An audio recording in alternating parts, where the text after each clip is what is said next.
Starting, growing, and scaling businesses certainly has never been easy. However, in the last few years, we have seen increased complexities from cyber attacks to requirements to meet ESG standards and everything in between. And clearly, the pressure on boards and leaders has increased.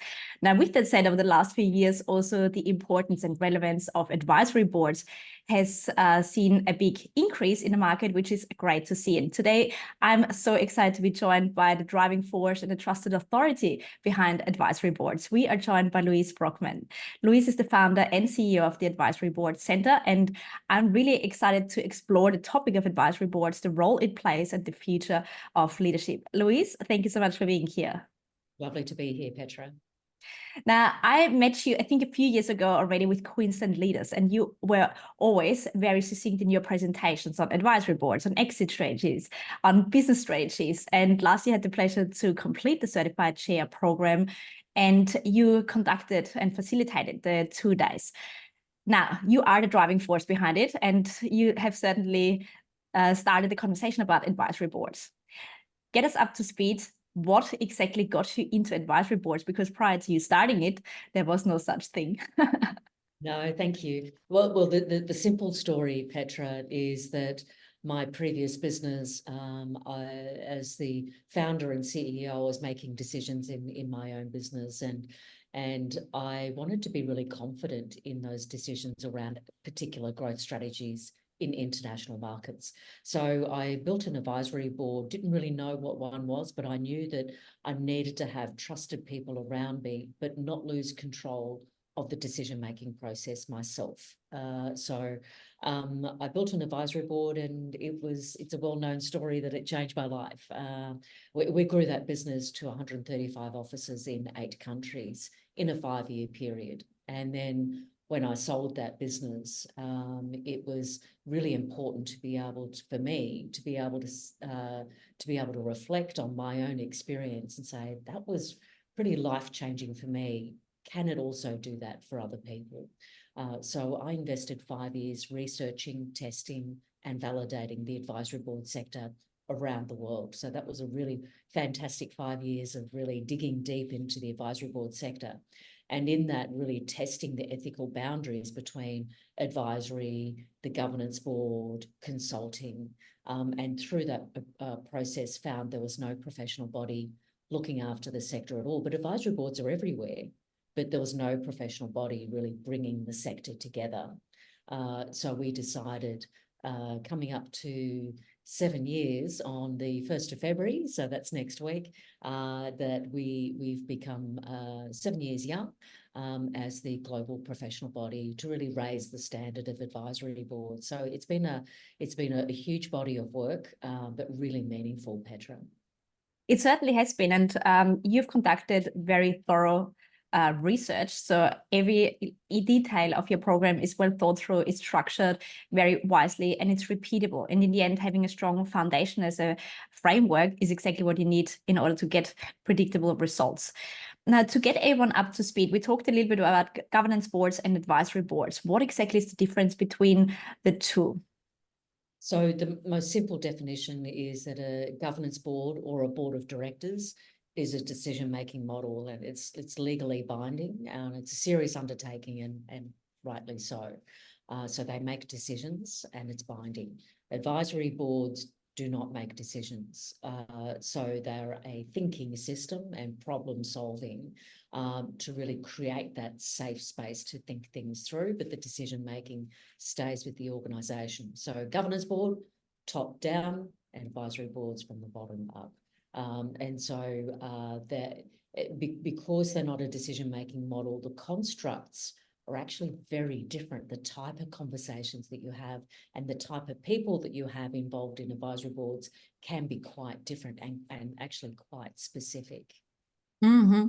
Now, speaking about people, who would be suited to be on an advisory board?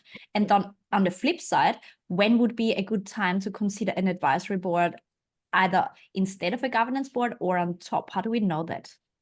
Yeah, most people when they're building a portfolio career, as an example, Petra, will have a combination of maybe both advisory boards and governance boards, and then evaluate the risk profile of their total board portfolio. Then you get some that just say, I just want to be involved in advisory boards and projects. I might get involved in investment. And so that, you know, that's a different type of portfolio. Increasingly, advisory board professionals, though, are also C-suite executives or business owners who are wanting to build best practice advisory boards inside their organisations. So it's not a one profile that is saying this is like an accounting type profile.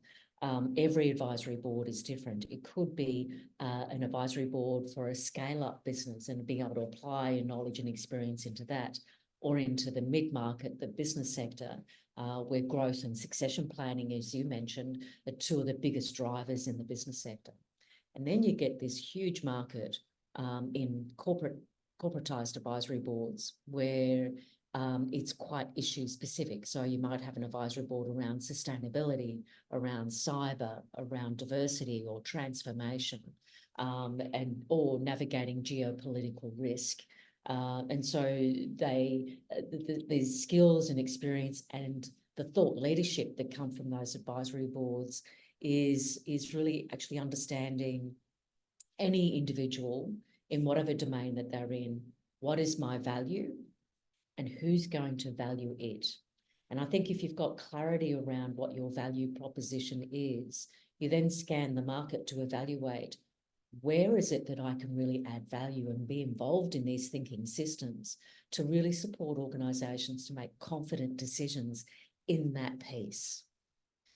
So there's no one size fits all. I wish there was, Petra, but it's not. And that's the joy of it, because everybody has an opportunity to make a difference to somebody else. And some people think they're on an advisory board because their skills and experience, that may get them on the advisory board, but it's the way that they think that actually really is where the value is created by people thinking together.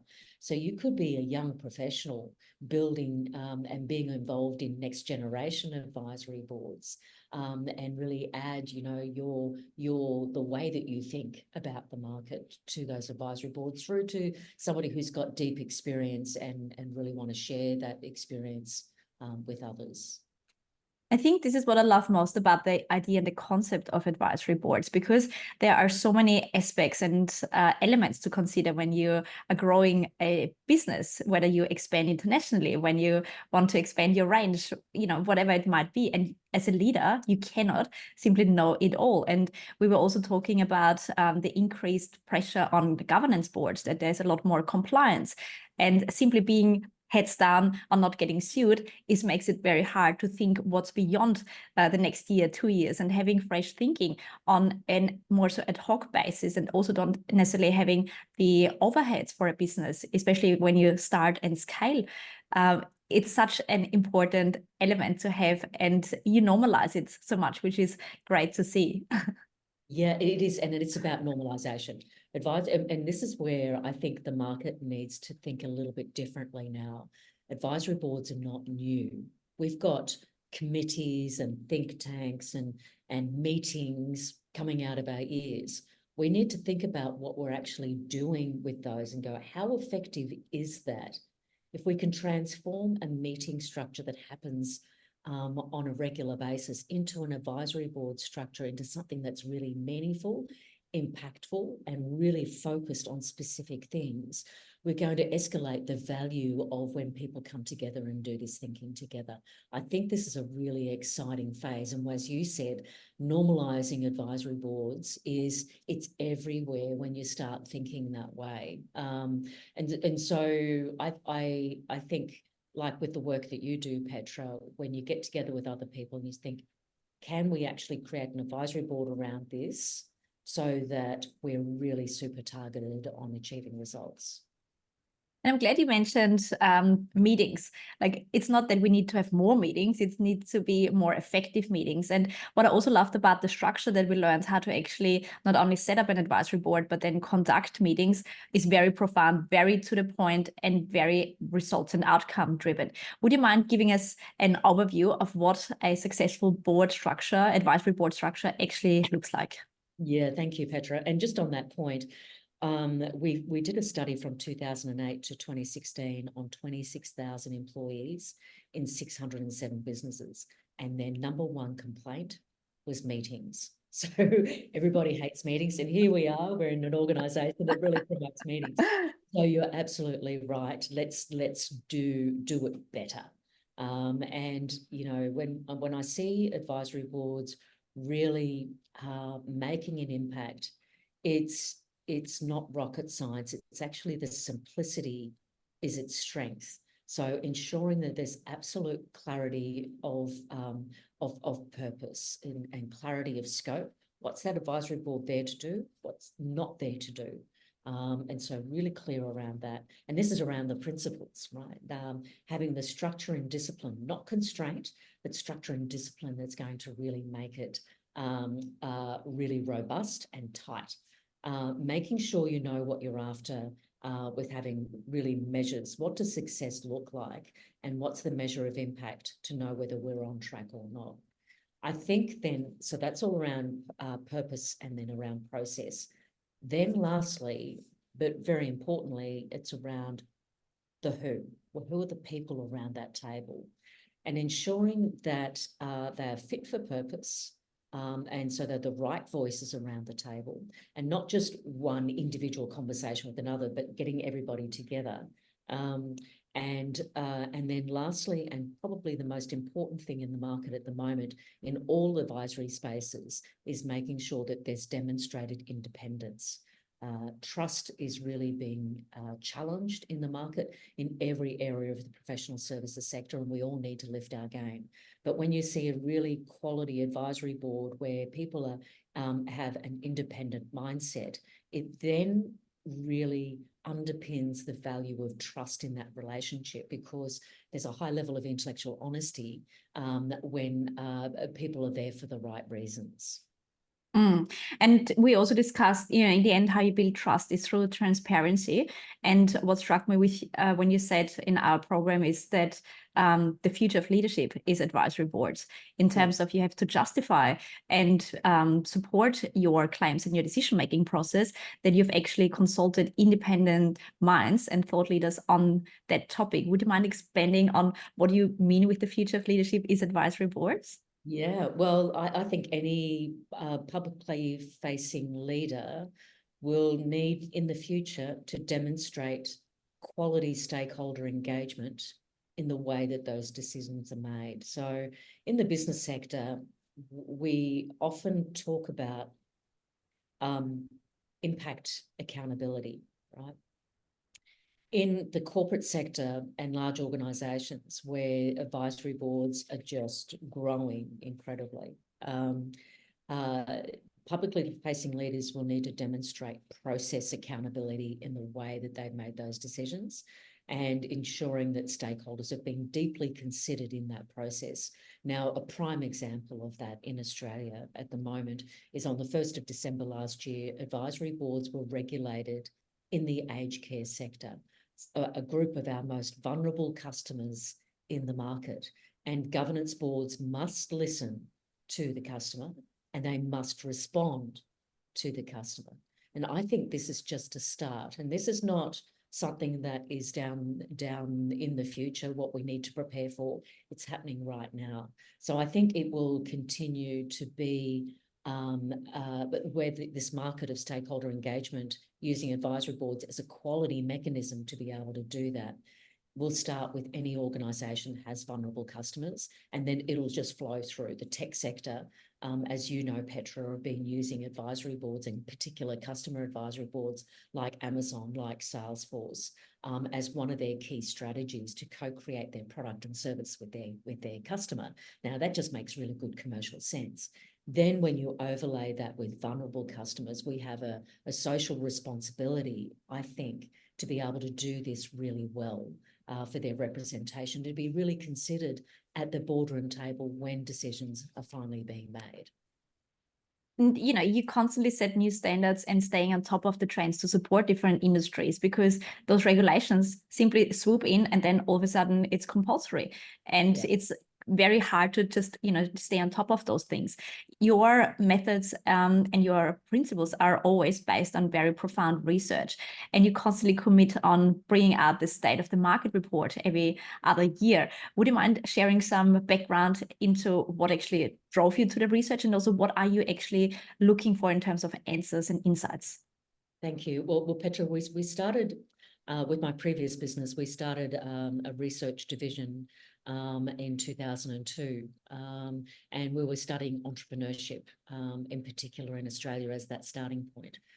That quickly evolved with the global research around advisory boards from 2012, just specifically around advisory boards.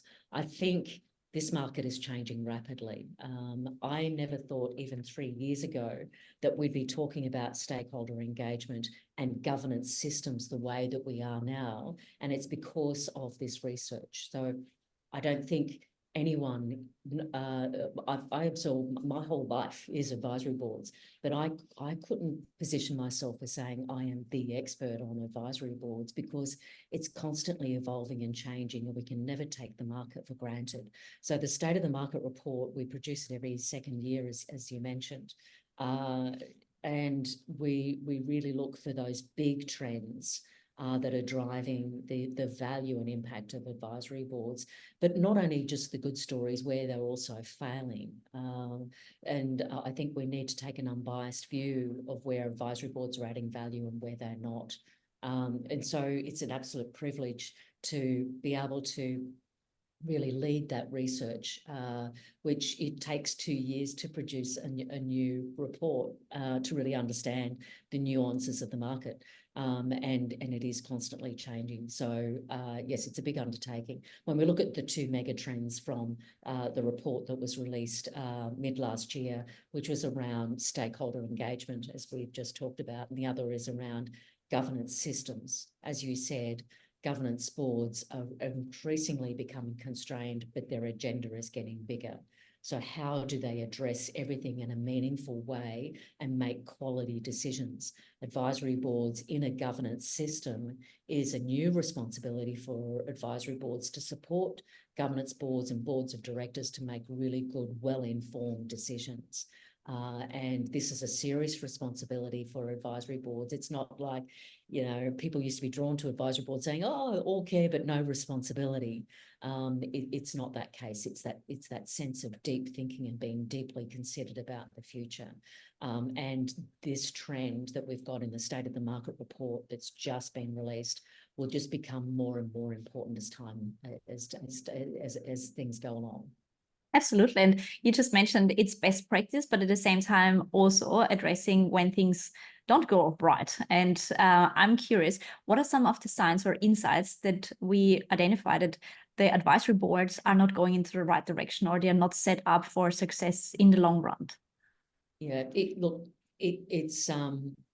I am pretty biased with regards to the value of advisory boards, but we know through our research, we did a deep research project on 100 businesses, of which 10% of the advisory boards were not effective.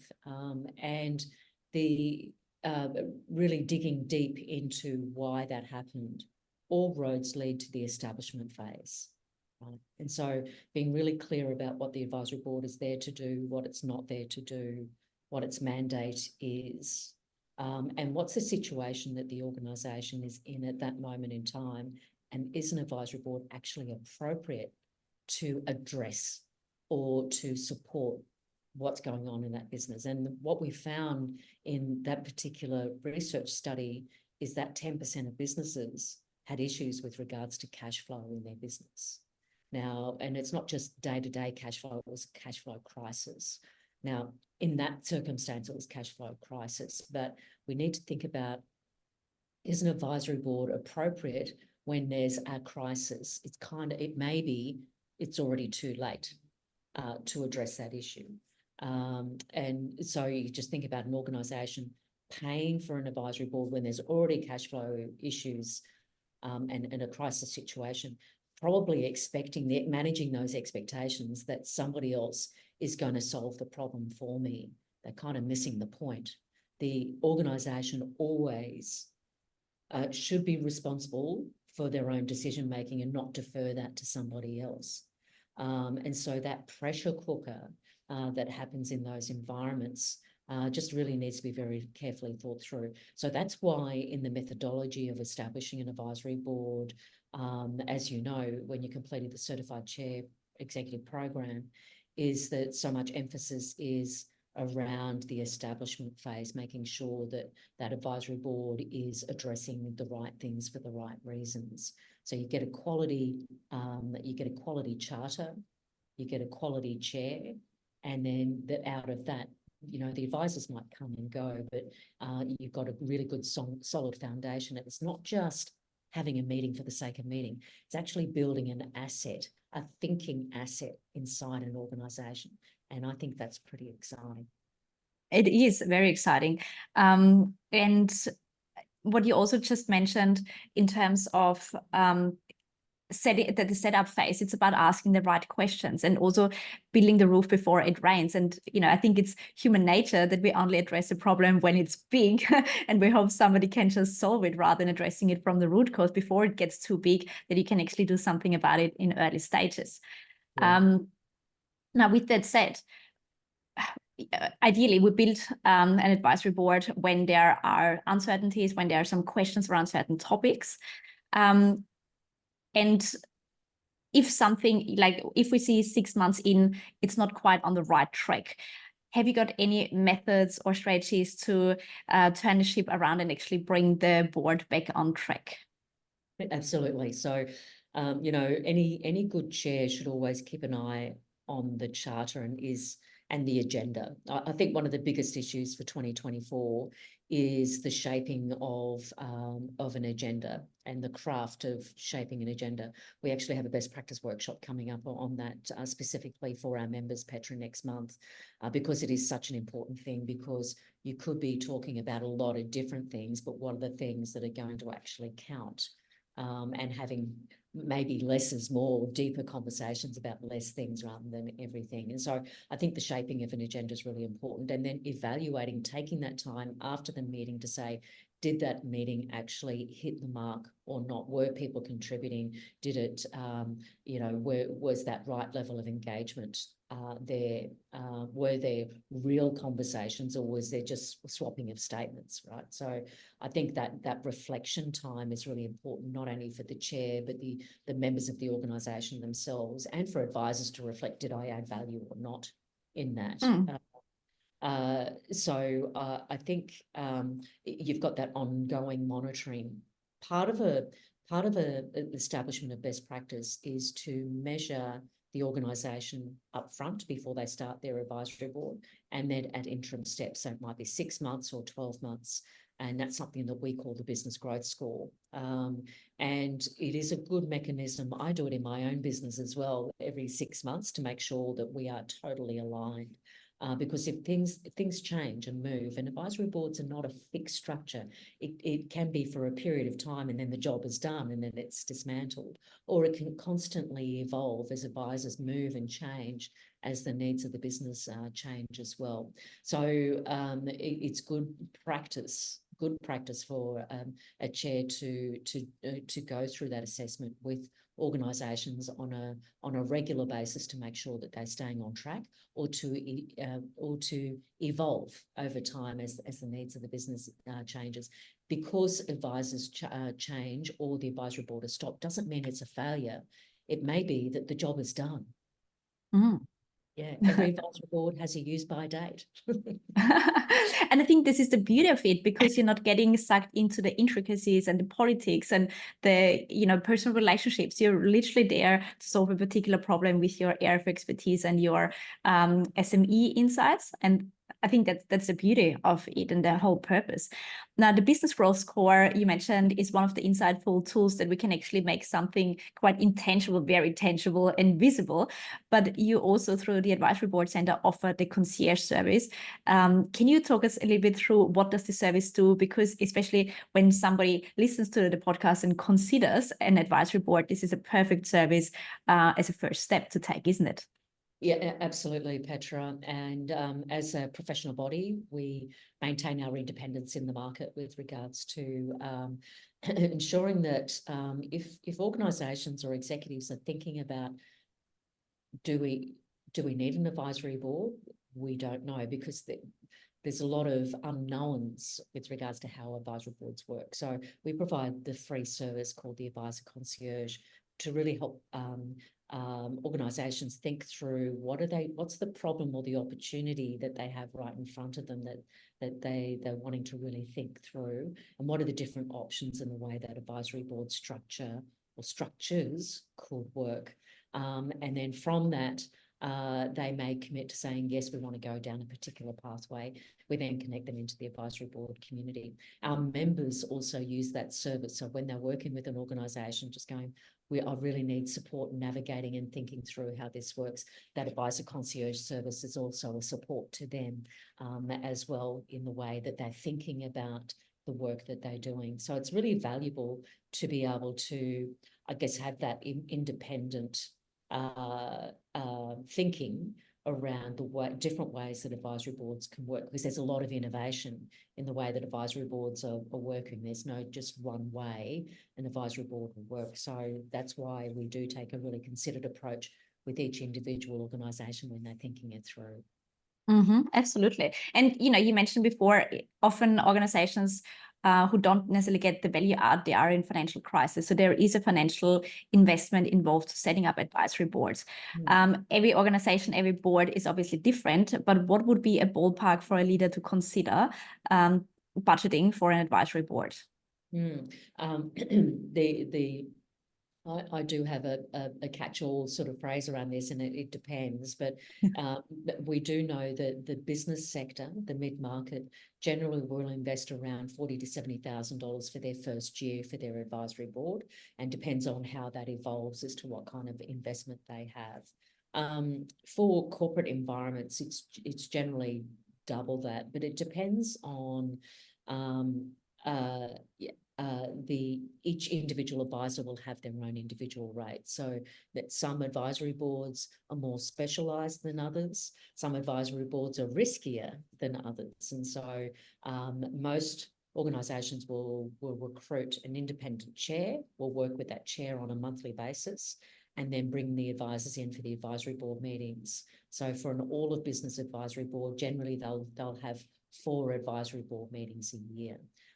So it's when you think about a whole advisory board system of between $40,000 to $70,000 for the business sector, it's an incredibly valuable investment. Absolutely. Like it is, if you consider you get 4 senior leaders in the different categories for less than a full-time position. Yeah. Yeah, it's kind of a no-brainer. And it's not an overhead, a fixed overhead either. So I think it's a no-brainer too, especially given how much impact it can have in terms of not getting sued, not getting in legal troubles, not getting, into any other crisis mode before it actually happens. So the prevention is certainly worth the investment. And you get some of the finest minds in the market around the table just thinking and working with you, with what you're doing for your business. It's extremely powerful. Absolutely. And also you mentioned the business growth score, to do it when you start and in the middle and in the end. It also shows you progress, and it makes sure that you are on track with the goals that you're working towards. Absolutely. Louise, that was absolutely insightful and very practical. I think everyone needs to listen to that over and over again and reconsider what 2024 looks like. To wrap up our conversation, where do you see, we talked a little bit about that already, but where do you see advisory boards heading in 2024 and beyond? The health or the aged care sector has made it already compulsory to have advisory boards. Where do you see the rest following? It will continue. Stakeholder management and stakeholder engagement is absolutely where the market is for corporate organisations, for sure. In the business sector, geopolitical risk will continue to be a challenge, and advisory boards is becoming a very important model in global markets. So I think both of those things are a watch this space. I think with regards to methodologies of advisory boards, I think AI is incredibly useful, but in an advisory board setting, we need to really truly understand, is this a safe zone that we need to create that's not recorded so that we've got time to think in a really safe way? So I think balancing the use of AI in advisory boards really needs to be very carefully considered at the boardroom table. Absolutely. And we'll obviously put all the links in the show notes to the Advisory Board Center. What is the best way to stay in touch with you directly and to follow your research, your journey, and your insights? Well, certainly signing up to the newsletter, Petra, is the easiest way to do on advisoryboardcentre.com. But I'd really encourage people listening to this to have a scan of the State of the Market report. It is a big report, so I say scan it. But there is something there for every part of the market where the trends are. So really have a good look at that, because it'll give you a real sense of what's going on. Absolutely. And I've read through the report a few times, and I constantly see something new that speaks to me, depending on the conversations that I had, or depending on the challenge that I face. So I think this is certainly the best way to start. So again, thank you so much for your time, for your insights, and for all your commitment you have for the advisory board sector. Thanks, Petra. Really appreciate it.